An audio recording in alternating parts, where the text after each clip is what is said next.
Hi, my name is Kevin James Thornton, and I wrote, directed, and am starring in my first feature film called How to Get From Here to There.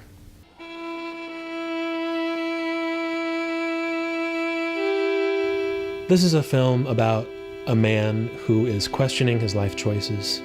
He has the unfortunate task of returning to his childhood home. His mother recently passed away, and he goes there with her ashes and spends an evening thinking about his life and the choices that he's made and the power that we all have to change what happens next.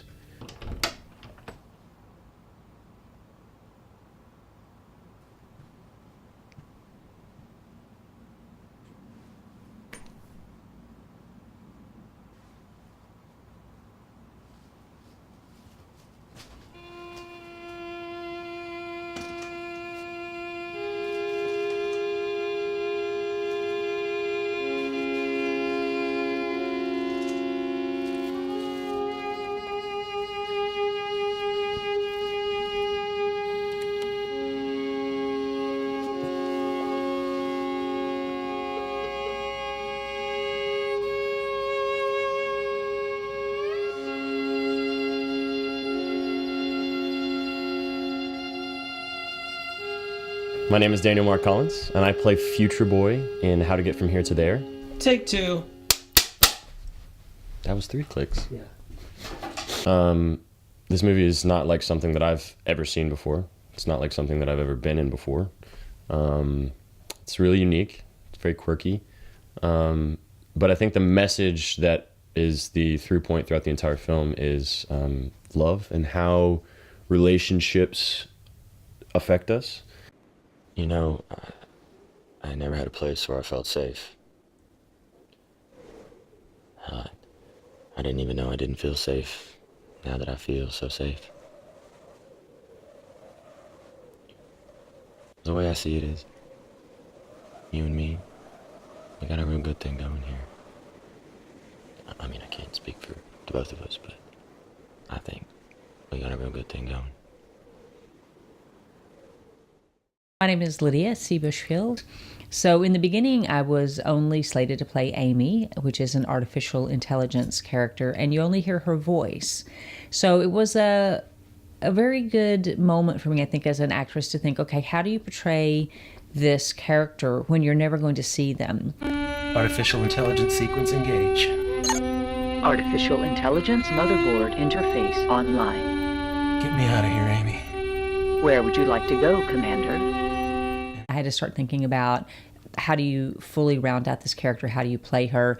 And it was important to me that she started out sounding and feeling artificial, but as the movie progresses, I wanted to feel as though the emotions that the lead character was expressing were affecting me and that I was becoming maybe somewhat more human. What is the appropriate protocol for empathy, Commander? You just say, I'm sorry. I'm sorry, Commander.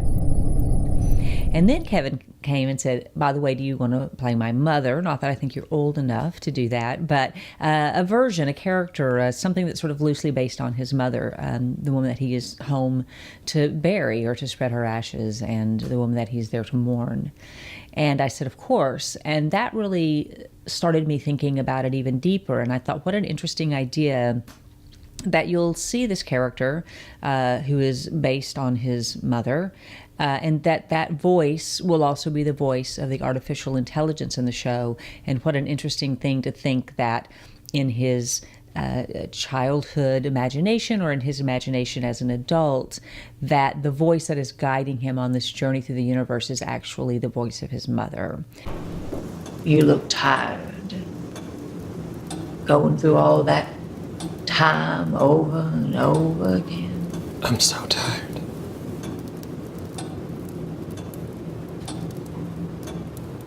I imagine. I think I've never seen anything quite like it, and I think that's one of the things that I love about it. I really wanted to take my love of science fiction and my childhood memories of Star Wars and Star Trek and tell a touching, offbeat kind of story with gay characters. And the fact that the characters were going to be gay and it was a gay relationship, like, you know, there's a lot of movies nowadays that is becoming more and more prevalent for that to be a focal point of the movie. But when Kevin and I talked about it, he said, look, the thing about it that I want to make clear is that these characters are gay. It is a gay relationship, but that is not the point of the movie.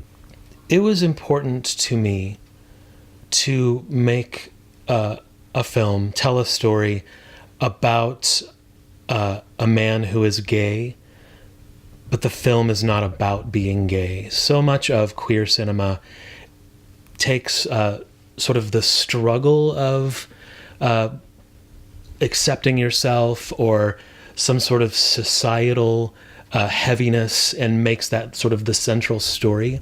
There's not a whole lot of stories out there in the film world where the character is gay, but that's not really what the story is about. It just happens to be that way. So it was important to me to tell that story. So, what happens now? What do you mean? Well, I've never really been this far with someone before. Me neither. I think this is the part where I move in. Wow. You're blowing my mind. A mind blower. The music is such a character in the show, and all the music is original, and it's all written and performed by Kevin, known as Indiana Queen. And the music is so beautiful and so rich, and it enhances the story in a way that I think the film would really be lacking without it. It's almost like another character in the film.